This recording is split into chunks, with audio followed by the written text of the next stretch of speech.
Subscribe करें और bell दबाएं ताकि कोई खबर रह न जाए।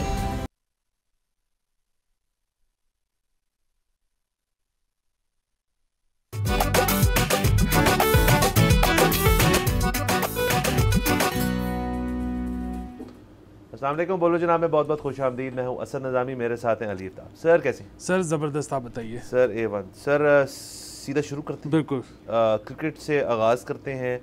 बड़ी ज़बरदस्त खबर मिली है। नकवी साहब जो थे वो कुछ मीटिंग्स कर रहे थे बतौर PCB चेयरमैन। अब उनके दो हैट्स हैं, तो ये PCB चेयरमैन वाली हैट थी जो उन्होंने पहनी। वहाँ जाके उनकी मुज़ाकरात हुए ICC से, और उसके अंदर बाकी बातें तो चले सारी तय हो गई। एक बहुत ज़बरदस्त चीज़ हुई है कि जो 2025 के अंदर हमारी ये चैम्पियंस ट्रॉफ़ी होनी है, उससे पहले पाकिस्तान में 20 साल बाद एक ट्राई सीरीज़ का फ़ैसला हो गया है।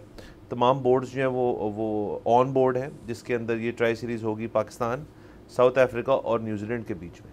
तो नकवी साहब जो है वहाँ जाके उन्होंने ईजी नहीं लिया। उन्होंने कहा मैं आया हुआ हूँ तो 2-3 और काम में बैठ के चला जाता हूँ। तो ये होगी अब सीरीज़। बहुत खुशाइन बात है, बहुत ज़्यादा खुशाइन बात इसलिए कि इसमें से एक न्यूजीलैंड भी है। आपको याद होगा कि न्यूजीलैंड भी उन टीम्स में से थी कि जब क्रिकेट ख़त्म हो रही थी यहाँ से, तो इनके भी एक दफ़ा, मतलब वो कोई थ्रेटनिंग बात नहीं थी, लेकिन जिस होटल में ठहरे हुए थे वहाँ पे शायद एक शीशा टूट गया था क्योंकि करीब में कोई ब्लास्ट हुआ था। तो अब वो भी आ रहे हैं तो चैम्पियंस ट्रॉफ़ी के लिए, क्योंकि हमें बहुत धड़का लगा हुआ है। उसकी वजह ये है कि इंडिया फ़िलहाल इनकार कर रहा है, तो शायद इससे तक़वियत मिलेगी, शायद इससे ICC भी उनको ज़ोर डालेगा कि वो चले जाएं और उनको आना चाहिए। अब हमारी बारी है, और अब अगर मतलब न्यूजीलैंड को सेफ़ महसूस हो रहा है तो इंशाल्लाह इंडिया को भी लगना चाहिए। हाँ, और इसके जो 20 साल पहले जब पहली ट्राई तो वो थी पाकिस्तान, बांग्लादेश और श्रीलंका की ट्राई सीरीज़ थी, तो उसके बाद ये पहली दफ़ा हो रही है। सो सर बिल्कुल ठीक है। देखें, अब तो अच्छी बात ये भी है कि जितनी दफ़ा PSL करा लिया गया, जितनी दफ़ा कुछ चंद जो सीरीज़ हुई हैं यहाँ पे, तो आवाम को भी एक तरह से आदत है ये जो सिक्योरिटी मेजर जो लिए जाते हैं उनसे। तो PSL में ज़ाहिर इंटरनेशनल प्लेयर्स आते हैं, उनकी भी सिक्योरिटी उसी तरह होगी जिस तरह इनकी सिक्योरिटी होती है। तो लोगों को भी अब वो जो पहले शुरू में होता था यार कि सड़कें बंद हैं, मसले मसाइल हैं, आई थिंक अब इन्होंने काफ़ी हद तक सिक्योरिटी वाले इंतजाम हैं उनको काफ़ी हद तक काबू कर लिया। हालांकि कराची में थोड़े इशूज़ हुए थे इस दफ़ा, लेकिन आई थिंक कि अगर इतनी बड़ी सीरीज़ होगी तो इस पर काफ़ी बेहतरीन बंदोबस्त किया जाएगा। बिल्कुल बिल्कुल इसी तरह है, और बहाल हो जाए, यही सॉफ्ट इमेज है, यही चीज़ें हैं जो कि हम फौरी तौर पे कर सकते हैं। बाकी जो पैसे कमाने के ज़रिए हैं वो तो सारे लॉन्ग टर्म है। हाँ, और जैसे आपने कहा था, नकवी साहब ने ये भी फैसला किया है कि जो कराची और चंद स्टेडियम्स ऐसे हैं जिनका जो लेवल है वो ठीक नहीं है। कराची में तो वो पिलर्स का भी इशू है कि व्यूइंग एंगल नहीं ठीक होता, तो वो भी उन्होंने कहा था मैं ठीक करूँगा। तो आई थिंक इस सीरीज़ से ये काम भी बेहतरीन हो सकता है। बिल्कुल, ये तो उससे पहले हो जाना चाहिए। हाँ, उससे पहले हो जाएगा, 25 में होना है। ऐसे आगे चलते क्रिकेट से ही एक और खबर हमें मिली कि आकिब जावेद जो हैं हमारे फॉर्मर फास्ट बॉलर, वो अब श्रीलंका के बॉलिंग कोच बन गए हैं। उनको बहुत बहुत मुबारक हो, श्रीलंका को बहुत बहुत मुबारक हो। और आकिब जावेद जो है वो मेरे ख्याल में लाहौर कलंदर्स के भी कोच रहे हैं बॉलिंग के। पाकिस्तान टीम की हद तक मुझे नहीं पता, अंडर 19 के बहुत अरसे अंडर 19 के रहे हैं, लेकिन नेशनल टीम की उस तरह से हमारी जो दूसरी नेशनल उसके और UAE के भी कोच रहे हैं। तो आकिब जावेद कोई छोटे प्लेयर नहीं है, और श्रीलंका को भी बहुत बहुत मुबारक, और उनको भी wish him the best of luck. बिल्कुल, और ये बहुत अच्छी खबर है। और बुनियादी तौर पे हम ये देखते हैं कि वैसे तो ये भी छोटा स्टेंट है, मतलब इनकी जो जिम्मेदारियां हैं वो T20 वर्ल्ड कप तक के लिए हैं। सो ये लॉन्ग टर्म कोच नहीं है। इंशाल्लाह वो भी बनेंगे। पाकिस्तान में होता ये है कि जो हमारे 90s के लेजेंड्स हैं ना, इनकी मेंटोरशिप टाइप छोटे छोटे स्टेंट्स इनके होते हैं, लेकिन कोई लंबी लॉन्ग टर्म कमिटमेंट किसी टीम के साथ नहीं होती अमूमन। जो इसके बाद ये 2000s वाली जो हमारी आए थे प्लेयर्स, उनके होने शुरू हो गए, जैसे कि अज़हर महमूद, जैसे कि यासिर अराफात। सो बुनियादी तौर पे ना, एक तो होता ये है कि पाकिस्तानी प्लेयर्स अमूमन जो हैं एक्स प्लेयर्स, वो कोचिंग के कोर्सेज नहीं करते। और फिर दूसरा ये भी था कि और ज़ाहिर वो इन्होंने भी मेरे ख्याल में नहीं किए हुए, लेकिन क्योंकि बहुत अरसा अंडर 19 को कोच किया। आकिब जावेद के पास कोई एक कद कोर्स का है, आई थिंक अच्छा। लेवल 1 3 4 उन्होंने किया हुआ है। चलो ये बड़ी अच्छी बात है, क्योंकि NCA में तो ये बहुत साल रहे हैं। उस तरह से मेरा ख्याल था कि लेवल 5 6 वगैरह वो इनके शायद नहीं है, लेकिन बहरहाल वो अगर हैं तो इसलिए फिर ये भी बात हुई है। और दूसरा फिर ये है कि कुछ हमारे यहाँ पे क्योंकि मशहूर हो गया था फिक्सिंग वाला मामलात, तो उसकी वजह से भी कुछ प्लेयर्स पे लग गया था कि जी इनको उस तरह से बाहर वाले टीम में नहीं रखते थे साथ। ये दो चीज़ें थी। और तीसरा चीज़ ये भी है कि हमारे जो क्योंकि पुराने प्लेयर्स हैं, इनकी अप्रोच जो है टूवर्ड्स क्रिकेट वो अभी तक बड़ी दकियानुसी बड़ी पुरानी है कि विकेट संभाल के खेलो, स्लो खेलो, एंड में देख लेंगे। मतलब ये तो खैर बॉलिंग कोच गए हैं, लेकिन पाकिस्तानी प्लेयर्स को इसलिए भी ज़रा अवॉइड किया जाता है दुनिया में। तो वैसे तो हमारे उमर गुल जो हैं उन्होंने अफ़गानिस्तान की बॉलिंग कोच वो रहे हैं। तो बहरहाल मेरा ये ख्याल है कि ज़ाहिर है कितने लोग एडजस्ट हो सकते हैं कमेंट्री में, पोस्ट और प्री एनालिसिस में।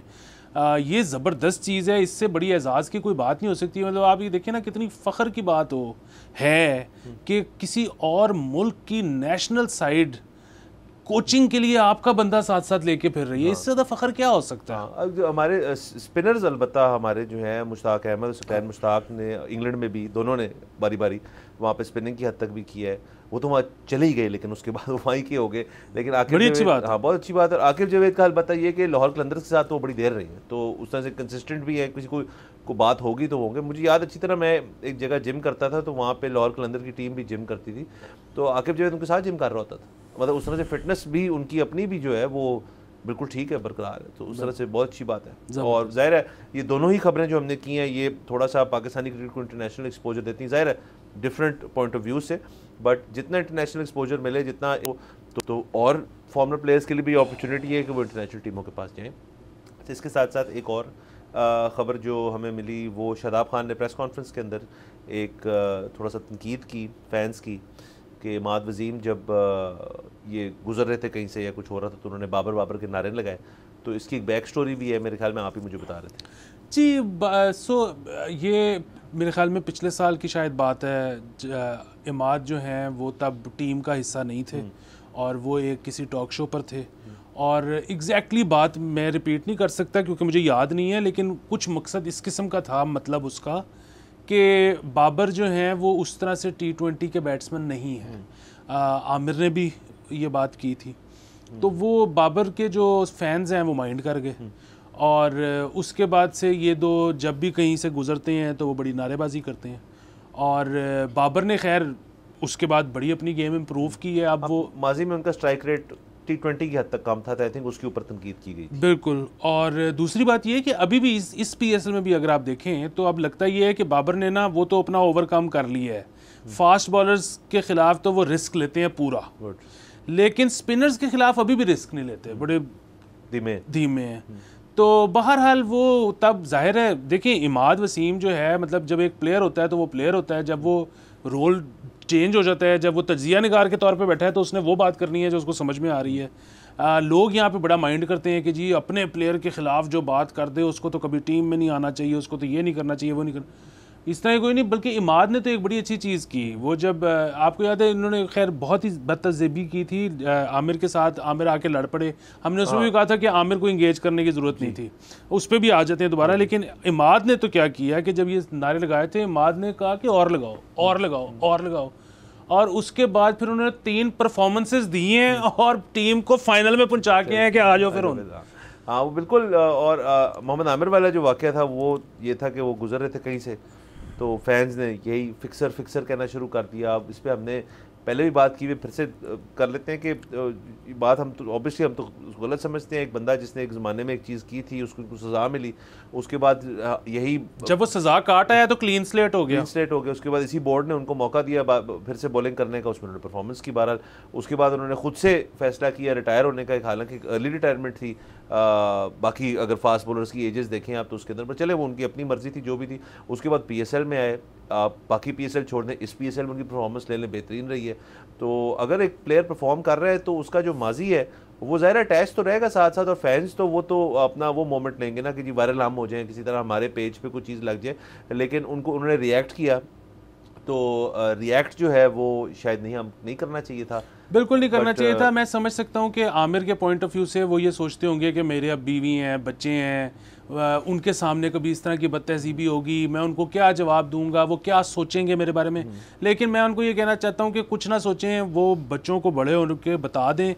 ये देखें, एक तो ये कि वही बात सज़ा काट ली, बात ख़त्म हो गई। दूसरी ज़्यादा इंपॉर्टेंट बात, स्पॉट फिक्सिंग, मैच फिक्सिंग, ये स्किल का काम है। मैं आपको दावे से कह सकता हूं इस वक्त जो पाकिस्तानी टीम है उनमें से ज्यादातर को आज तक ऑफर भी नहीं हुई, उनके पास वो स्किल ही नहीं है। तो अगर आपके पास कोई आया है ना ये ऑफर लेके, इसका मतलब है आप बहुत बड़े खिलाड़ी हो।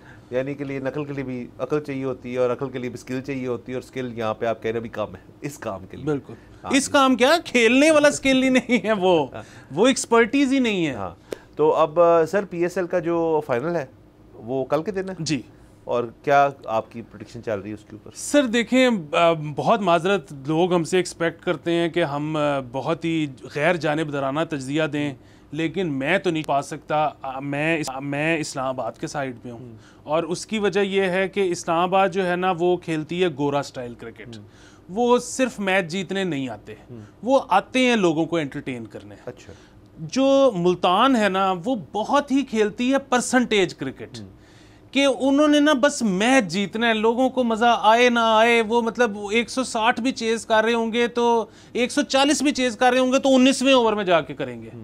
सो मैं तो इस्लामाबाद के साइड पे हूँ।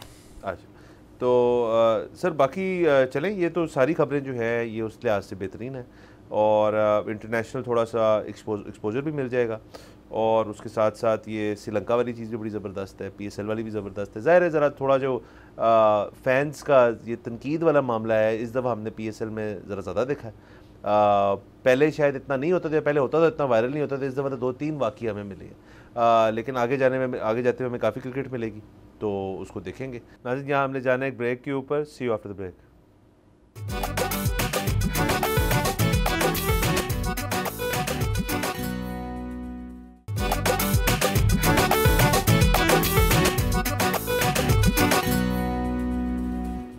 Welcome back from the break. आप देख रहे हैं बोलो जनाब। नाज़रीन, ब्रेक से पहले क्रिकेट की बात कर रहे थे, ज़रा थोड़े से संजीदा मसलों के ऊपर जाते हैं और बात करते हैं। सर, हमने फ़ैसला किया था कि हम पानी की जो शॉर्टेज एक पैदा हो रही है, सिकंदर साहब वडेरा साहब भी हमारे शो पे आए, उन्होंने भी जिक्र किया, हम आप और मैं खुद भी कभी कभार करते रहते हैं।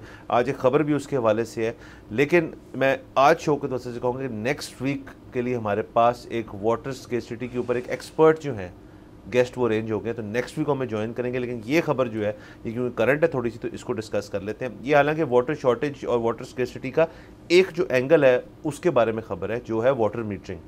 आपको पता है हमारे मुल्क में वाटर मीटरिंग, पंजाब की चले हद तक बात कर लेते हैं, वाटर मीटरिंग का कोई ऐसा रिवाज ना कभी था और इस वक्त भी नहीं है। ये खबर उसी से मुतल्लिक है। अलबत्ता अब जाके ये मैं कह सकता हूँ कि DHA के कुछ जो फेजेज़ हैं वहाँ पे उन्होंने एज अ प्रोजेक्ट छोटा वाटर मीटर्स लगाना शुरू कर दी, और क्योंकि वहाँ पे पानी का बिल लगा था, कई सोसाइटीज़ ऐसी हैं जहाँ पे पानी का बिल जो है वो उनकी तरफ से आता है, ना कि आपके वासा की तरफ से आता है। और जो बाकी जगह हैं जहाँ पे वासा की तरफ से आते हैं वहाँ वाटर मीटरिंग अभी नहीं है। सो ये कुछ डेडलाइंस दी गई थी वाटर मीटरिंग का, जब बाकायदा टेंडर हो के सब कुछ हो गया था।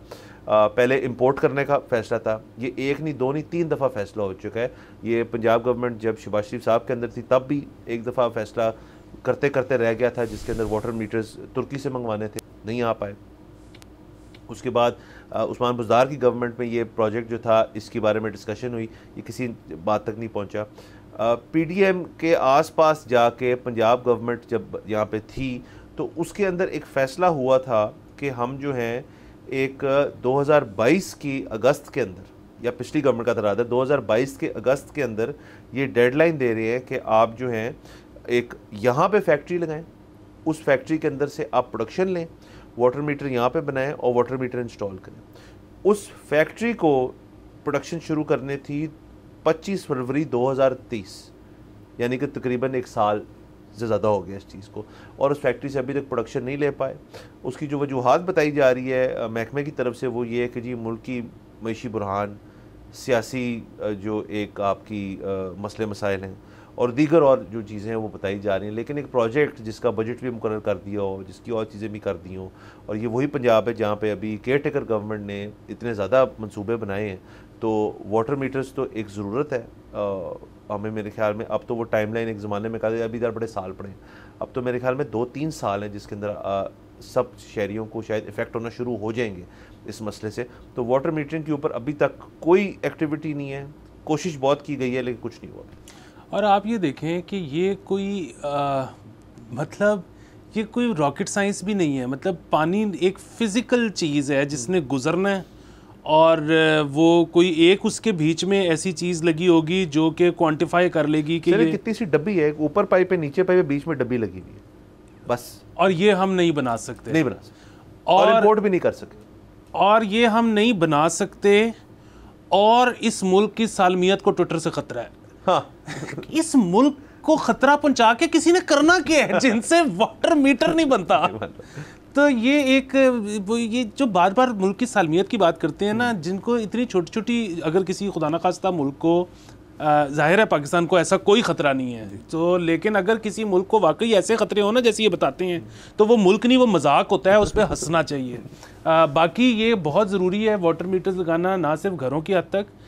मैं आपको बताऊँ, बहुत कमर्शियल जगह हैं जहाँ पे वाटर मीटर नहीं होता, जैसे कि, और यहाँ पे कोई चेक भी नहीं करता, लोग बोर मार लेते हैं। तो बड़े बड़े होटलों में नहीं लगे हुए, बिल्कुल। और यहाँ पे लोग जो हैं वो, जिनके काओ शेड्स होते हैं, वो सीधा बोर मारते हैं, साफ पानी निकालते हैं, उसी साफ पानी से फुजले धो रहे होते हैं। मतलब आज अगर पानी का मीटर लग जाए उस जगह पे, तो आप वो दूध अफोर्ड ही नहीं कर सकते। हाँ। सो यहाँ पे पानी फ्री है, जिसकी वजह से वो मालिक दूध बेच के तो रिजर्व मुबादला कमा रहा है। सो ये इतना कुछ हो रहा है कि मुझे समझ नहीं आती कि कान को किस जगह से पकड़े, मेरा तो हाथ पाड़ ही नहीं रहा। सर आप देखेंगे पानी जो है, मसला ये है कि हमेशा से ना एक आवाम का भी एक जो टेम्परामेंट है और एक जो हमें सिखाई गई चीज़ है, बड़े बुजुर्ग वगैरह, शुरू हुआ था ये एक ज़माने में गैस से भी, यार गैस तो बहुत है, वो असल में एक पॉलिटिकल पीआर कैंपेन होगी जब गैस निकलेगी, यार इतनी गैस निकल आई है कि अब कहीं नहीं जाती। अभी आपको गैस की लोड शेडिंग हो रही है, कितने साल हुए हैं? 60 साल हो गए, 50-60 साल, ख़त्म हो गई, वेरी गुड।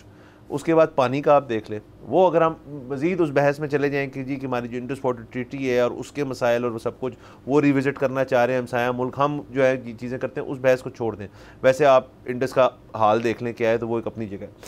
अगर सिर्फ कंज्यूमर पॉइंट ऑफ व्यू से सोचें तो मुझे बताएं कितने लोग हैं जो कार ओनर्स हैं हमारे माशरे में, जो गाड़ी जो है जब धोते हैं तो वो उसके अंदर वो जो प्रेशर पंप आता है आजकल वो लेते हैं, कोई नहीं लेता।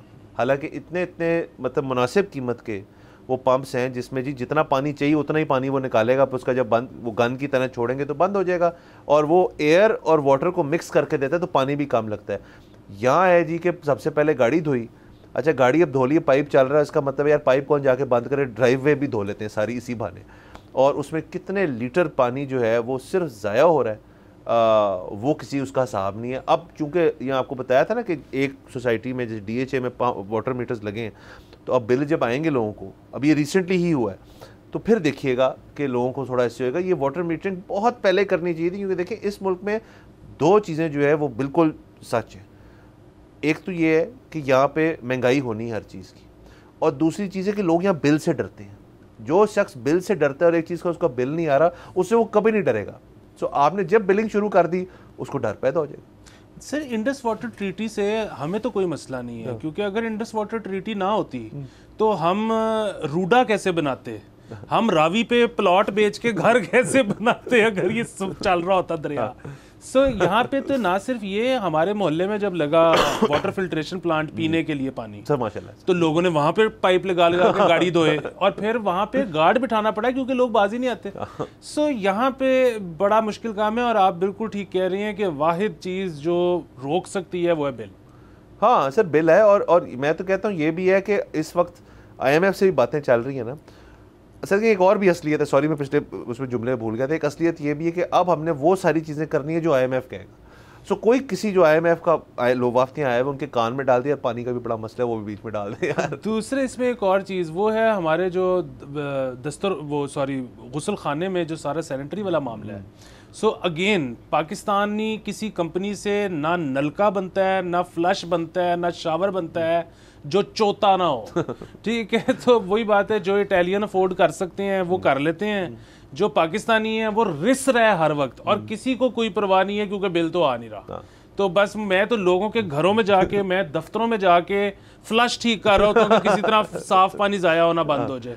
सर अब ये देखें वैसे आपके इससे एक और बहस जो है वो पैदा हो जाएगी, वो ये कि एक तो बिजली के मीटर रीडर्स आते हैं आपके पास, गैस के भी आते हैं। अब पानी के भी आया करेंगे।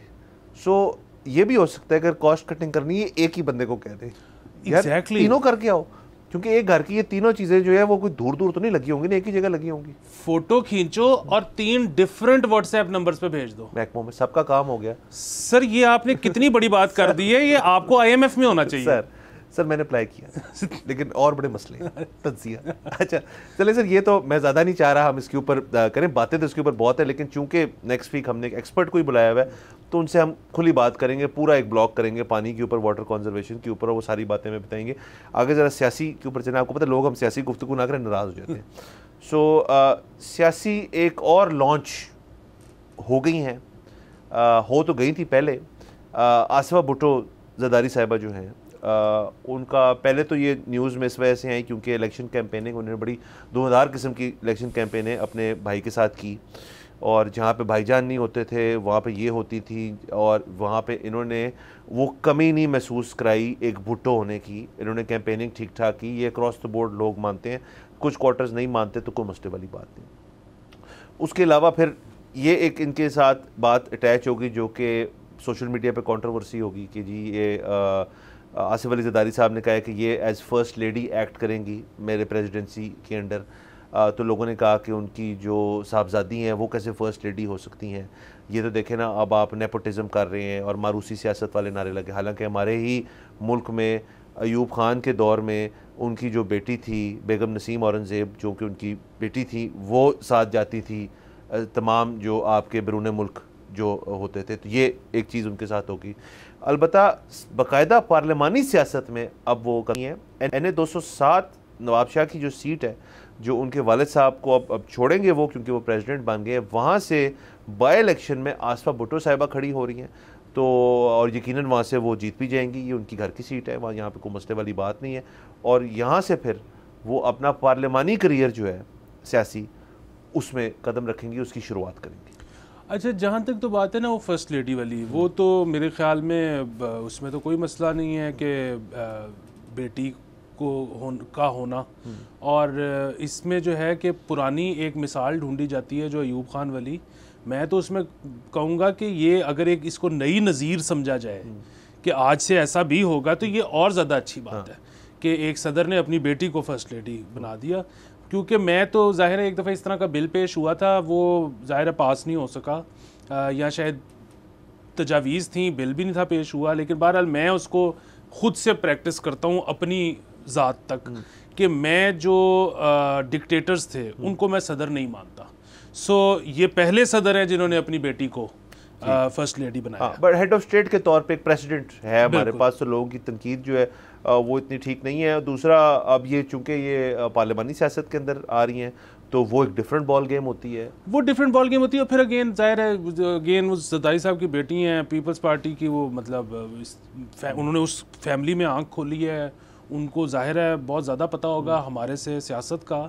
लेकिन मेरा अगर मेरे से कोई पूछता वैसे ही तो मैं शायद इसकी हिमायत ना करता, और उसकी वजह ये थी कि मुझे वो भी थोड़ा सा लग रहा था प्रॉब्लमेटिक कि जब वो बिलावल साहब के साथ यहाँ पर पंजाब में कैंपेनिंग कर रही थी, और उसकी वजह ये थी कि वो बिल्कुल वो जो है ना, मतलब एक ऐसा तासुर जा रहा था कि ये इकट्ठे जो हैं उस तरह से कर रहे हैं, जो कि वो हैं भी, उसमें कोई मसले वाली बात नहीं है। लेकिन मुझे ये लगता था कि वो ज़ाहिर है नवाब शाह में तो पीपल्स पार्टी किसी को भी खड़ा कर दे वो इलेक्शन जीत जाएगी, कोई उसमें कंपटीशन ही नहीं है। लेकिन मैं तो ये सोच रहा था कि आसिफा जो है वो पंजाब में आ जाती और फिर वो पंजाब को बिल्कुल सोलो जो है ना वो यहाँ पे अपनी पूरी बनाना शुरू करती और पीपल्स पार्टी को अकेले यहाँ पे लीड करती, तो वो एक ज़रा बेहतर अप्रोच होती कि पंजाब में भी एक घर का बंदा जो है वो होता। बिल्कुल ठीक है सर, यहीं पे हमने जाना एक ब्रेक के ऊपर, हमारे साथ रहिएगा।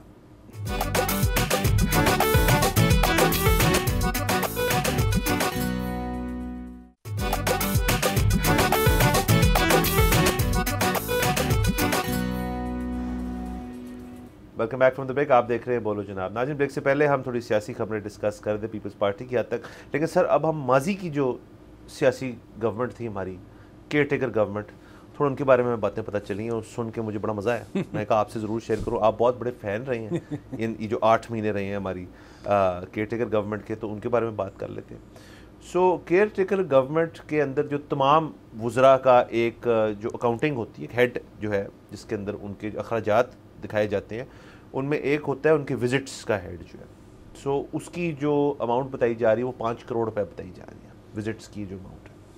अच्छा, 2023 से 24 में टोटल खर्चे जो इस किस्म के हैं, मतलब आपके दौरे जो हैं, विजिट्स हैं, उसमें allowance, daily allowance, TADA type जो है, वो 11 करोड़ और को 85-87 लाख रुपए जो है वो लगाए इस सारे चीज़ के ऊपर। ये सिर्फ उस तरह के खर्चे हैं, जिसमें से बैरून मुल्क जो सफ़र किए जिन लोगों ने, जो ज़्यादातर काकड़ साहब है मेरे ख्याल में, वो तकरीबन कोई 4 करोड़ 50 लाख रुपए, जिसके अलाउंस है 1 करोड़ और 96 लाख रुपए। डेली अलाउंसेस जो बाकी दौरे और उसमें वो है कुछ 84 लाख रुपए। उसके बाद हाउस रेंट जो है उसके कुछ 44 लाख रुपए हैं, और यूटिलिटीज़ के अंदर भी कोई 21 लाख रुपए है जो दिया गया।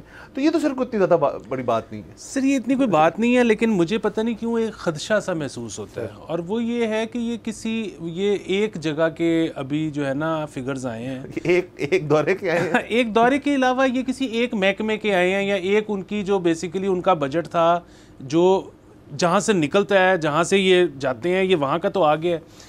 इधर ना इस मुल्क में कोई चीज़, मैं ये दावा से नहीं कह रहा, यहाँ पे ना कुछ पता नहीं होता कि जी वो एक आपने जो है ना वो वापडा से भी ग्रांट ले ली थी जाते हुए, एक आपने को जो है जो वाटर से वासा से भी कुछ ले लिया था, तो इधर से ना दूसरे हेड से भी बड़ा कुछ आ जाता है, पता नहीं चलता। बाकी ये है कि बिल्कुल ठीक है, ज़्यादा बड़ी रकम नहीं है, लेकिन ये जो होता है ना कि हम तो तनख्वाह ही नहीं लेते, आप तनख्वाह ले लिया करें, आप इधर से पैसे बचाया करें। और बाकी सर देखें, ये जो सिर्फ मुझे सिर्फ इसमें एक बात खटक रही, जो हाउस रेंट वाली बात है ना, देखिए ना, अगर तो आप केयर टेकर मिनिस्टर हैं, और तो एक तो है ना, देखिए अगर आपने 5 साल आपने कहीं और रहना है, मतलब फ़र्ज़ करें आपने तो पार्लियामेंट्री लॉजेस होते हैं वगैरह, आपकी चीज़ें होती हैं, फ़र्ज़ करें आप कहीं और रहना चाहते हैं, जो बहुत कम होता है, तो समझ आती है उसके अंदर एक रेंट की फ़िगर आती है। ये तो वो लोग हैं जो टेक्नोक्रेट लोग हैं, इनके अपने काम है, सब कुछ है, इनका अपना एक घर, सारा सिस्टम, सारा सेटअप है, मतलब उससे सियासी लोग तो नहीं है। तो ये हाउस रेंट किस चीज़ का हाउस रेंट, मुझे इसकी बिल्कुल समझ नहीं है सर। वो मतलब अगेन हमें नहीं पता, लेकिन अमूमन ऐसी चीज़ों पे होता ये है कि वो जो आप अपना ही घर होता है, उसकी वैल्यूएशन करा के कहते हो कि इसका इतना रेंट बनता है तो कैश दे दें, क्योंकि वो हुकूमत और जमहूरियत की खातिर कुर्बानी दे रहे हैं, तो उनका घर जो उनकी अपनी मलकियत का, उसका रेंट भी हुकूमत है। हाँ, ये अमूमन होता है, इन्होंने शायद किया कि सर वाह सर, इसका मुझे मज़ा है। Very nice, very nice. तो चले ठीक है सर, ये इसके टेकर गवर्नमेंट ने भी रिकॉर्ड कायम किया as being the longest round. हालांकि ये उनकी गलती नहीं थी, वो माइंड बिल्कुल नहीं कर रहे थे कि जितने उठाने उठा लो, लेकिन उनको लग रहा था, उनको तो खैर लग रहा था बहुत देर तक चलेगा, लेकिन चले कुछ कोई मसले वाली बात नहीं है। और अभी बाय द वे काकड़ साहब की गेम ख़त्म नहीं हुई, ये भी अभी चलेगा भाई। दिन में से किसी की भी नहीं हुई, मतलब नकवी साहब की नहीं हुई, वो मेरे ख्याल में तो सबसे ज़्यादा उम्मीदें लगा के सोलंकी साहब बैठे होंगे। ये तो सारे सोलंकी साहब के बारे में हम इस शो पे सर नहीं ठीक है सर। अब हम ताड़ा साहब के बारे में आएंगे, उनको ज़रा हम एनालाइज करते हैं सर। बाकी एक और सर खबर हमारे पास आई थी GCU से, और GCU का फड्डा पड़ के है गवर्नमेंट कॉलेज यूनिवर्सिटी का हायर एजुकेशन कमीशन से। आप HEC के खिलाफ है, मुझे पता है, तो पहले सुन लीजिएगा क्या मैं लेकर आया हूँ। सो HEC ने यूनिवर्सिटीज़ की हद तक, GCU की हद तक एक उनको कहा था कि जी जो भर्तियाँ, मज़ीद भर्तियाँ जो हैं वो अब आपको अलाउड नहीं है। अच्छा, उन्होंने कहा ठीक है। उसके बाद उन्होंने भर्तियाँ करना शुरू कर दी, जिसमें से रजिस्ट्रार और फाइनेंस के कुछ लोग उन्होंने रख लिए। HEC का ये कहना है कि इस वक्त जो है आपके वाइस चांसलर उस तरह से है नहीं, आपके प्रो वाइस चांसलर जो हैं, प्रो VC जो हैं, वो एक्टिवली रोल, उन्हें इजाफी रोल संभाला है वाइस चांसलर का, तो वो किसी किस्म की भर्ती ना करना आप। वो कहते हैं कोई मसले वाली बात ही, हम नहीं करेंगे कोई भी भर्ती, लेकिन GCU में भर्तियाँ हो रही हैं। उनके कई जो अंदर के अपने डिपार्टमेंट्स हैं उनके अंदर भर्तियाँ हुई। ये पता चला है HEC ने स्ट्रिक्ट नोटिस लिया है, HEC ने जो पंजाब एजुकेशन डिपार्टमेंट है उनको भी नोटिस भेजा है, और HEC जो है वो नाराज़ हैं। GCU का इसमें मौक़िफ़ ये है कि वो ये कहते हैं जी कि हमने HEC के जो हदायत थी उनकी खिलाफ वर्जी बिल्कुल नहीं की, उनके मुताबिक हम चलेंगे। तो ये एक छोटा सा फटा डला हुआ सर। हाँ जी, सो मसला फिर वो ये है कि अब एग्जैक्टली तो नहीं पता कि कि क्या प्रॉब्लम है इसमें, लेकिन ये जो इतने सारे जो हैं VC रखने का भी क्या मकसद है। अब ना हमें ऐसी ख़बरें मिलनी शुरू हो गई हैं कि अगेन रियासत की वजह से बड़ा प्रेशर होता है। कहा जाता है यूनिवर्सिटी को, चलती यूनिवर्सिटी को कहा जाता है कि आप VC हमारा ले आएँ, वो अगर कहते हैं कि जी हमारे पास ऑलरेडी वीसी है तो कहते हैं फिर अच्छा रेक्टर हमारा लिए हैं। फिर उनको ये भी इंसेंटिव दिया जाता है कि अगर आप इतने एक बंदा हमारा रख लें तो हम इतने स्टूडेंट्स आपको दे सकते हैं कि रियासत उनकी फ़ीस फंड करेगी और उनको ये कहेगी कि आपकी यूनिवर्सिटी में पढ़ें, सो आपको यहाँ से फ़ायदा हो जाएगा। बैचलर्स और मास्टर्स के बच्चों के थीसिस चेक होने के लिए कहीं और जा रहे हैं। यहाँ तक कंट्रोल करने की या सबसे पहले देखने की कोशिश हो रही है कि बच्चा क्या समझता है और क्या सीख रहा है और क्या वो जानता है। और ये बिल्कुल एनिमल वो कौन सा था, एनिमल फार्म या 1984, बल्कि 1984 जो था ना, ये वो वाला मुआशरा बनता जा रहा है। इतना कंट्रोल आपकी सोच पे करना चाह रही है रियासत। सर आपने चेकिंग की बात की है तो खैर एक और आप एंगल से इसको पोर्ट्रे कर रहे हैं। मुझे तो एक ये भी बात पता चली, क्योंकि मैं भी यूनिवर्सिटी में, हालांकि वो प्राइवेट यूनिवर्सिटी है, पढ़ाता रहा हूँ, तो वहाँ पे ना एक सॉफ्टवेयर तमाम टीचर्स को दिया जाता है जो टर्निटिन सॉफ्टवेयर का नाम होता है। वो बेसिकली होता है कि हर तमाम यूनिवर्सिटीज़ में इस्तेमाल होता है। उसमें अगर आप असाइनमेंट देते हैं किसी बच्चे को और वो पेपर लिख कर आते हैं तो प्लेजरिज्म चेक करने के लिए उस सॉफ्टवेयर के डेटाबेस में ना तमाम तर पेपर्स जो है ना वो पड़े होते हैं और तमाम तर, तो वो उसका एल्गोरिथम करता है ये कि वो आप कॉपी पेस्ट करते हो उस पर और वो चेक करना शुरू कर देते हैं और उसमें आपको बताया था कि ये परसेंटेज जो है ना इस लड़के ने या लड़की ने उठाया है कहीं से, तो आप प्लेजरिज्म के फिर उसके अंदर मार्क डिडक्शन कर सकते हो। और ये महंगा होता है, यूनिवर्सिटी खरीदती है, फिर आगे प्रोफेसर्स को और टीचर्स को जो देती है। तो मैं भी यूज़ किया हुआ, मैंने, बड़ी फ़ायदेमंद चीज़ है कि आप इकट्ठे ही पेपर डाल दें सारे और आपको वो आपकी पूरी क्लास की परसेंटेज बताता है कि इतनी को प्लेजरिस्ट किस्म की क्लास है आपकी। मुझे किसी ने उस दिन बात, मेरी किसी एजुकेशन डिपार्टमेंट की शख्स से बात हो रही, वो कहता है यार कि जो हमारी बड़ी यूनिवर्सिटी है उनमें ये चीज़ है ही नहीं। यानी कि जो वहाँ पे असाइनमेंट जा रही है अगर तो वो प्लेजराइज हो रही है, तो अगर वो टीचर जो है अगर वो इतना उसकी अपनी हाजिर दिमागी है और अपना इतना एफर्ट करने का उसका मूड है जो कि नहीं होता टीचर्स का, तो वो हर पेपर को जाके क्रॉस चेक करेंगे गूगल से कि यार मैं गूगल में डाल के चेक कर लेता हूँ ये वो, हालांकि सॉफ्टवेयर मौजूद है। तो अभी तक ये नहीं है। तो HEC जो ये कर रहा है, HEC का मैंडेट होना चाहिए कि तमाम यूनिवर्सिटीज़ जितनी भी हैं, बड़ी या छोटी, उनमें इस किस्म के सॉफ्टवेयर तो लाए, लर्निंग मैकेनिज़म्स तो होने चाहिए। अब तो आप देखें कोविड के बहुत मसाइल थे, लेकिन कोविड की एक यूनिक सी चीज़ जो आगे निकली वो ये है कि जो एक गूगल की तरफ से उनका क्लासरूम की ऐप है, उसकी वजह से आपकी प्राइमरी एजुकेशन, सेकेंडरी एजुकेशन, बल्कि आपकी स्कूलिंग की एंड तक, इवन यूनिवर्सिटी की कुछ जगहों पे उसकी एप्लीकेशन है कि आपका सारी असाइनमेंट्स और क्लास का स्ट्रक्चर सब कुछ जो है वो एक पोर्टल पे आपके पास सब कुछ, टीचर के लिए आसानी, सारे स्टूडेंट्स के एक्सेस उसके पास हैं, आपने असाइनमेंट सारी उस पर अपलोड करनी है। ये आसान तर चीज़ें हैं, ये कुछ नहीं है। ये आपने एक बंदे की ड्यूटी लगानी है, सब्सक्रिप्शन ले लो और ये स्कूलों को और उनको कहो कि अब आपने इस पे शिफ्ट होना है। तो सर आप तो चेकिंग उस तरह से बात करें, मैं तो कह रहा हूँ अभी बेस लेवल जो लोग हैं उनके पास वो अपने आप को ऑप्टिमाइज़ नहीं कर रहे।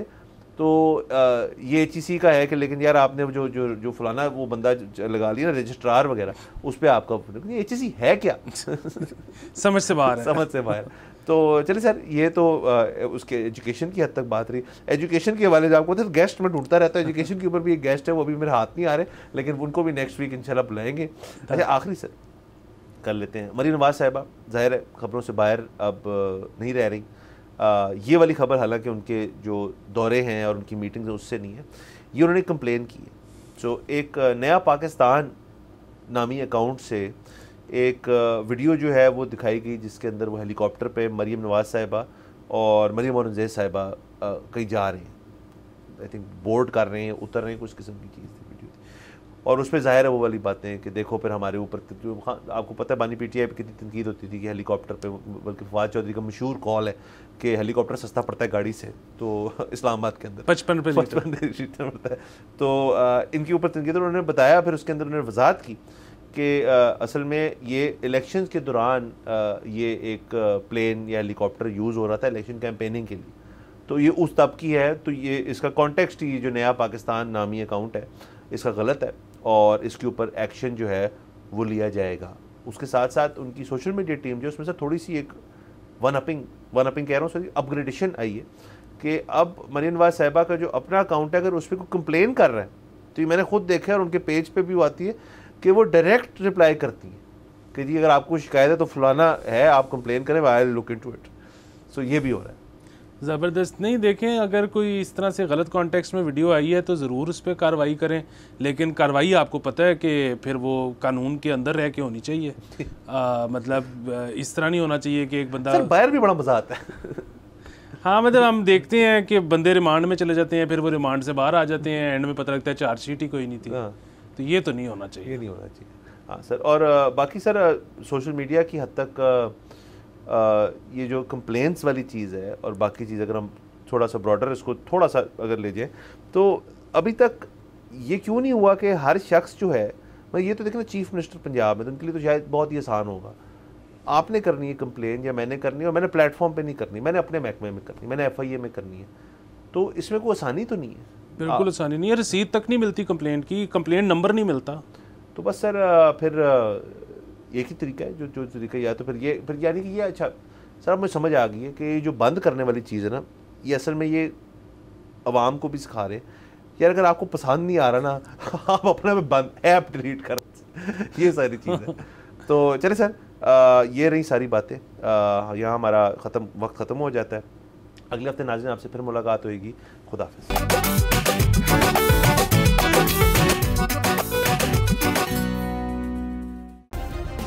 सब्सक्राइब करें और बेल दबाएं ताकि कोई खबर रह न जाए।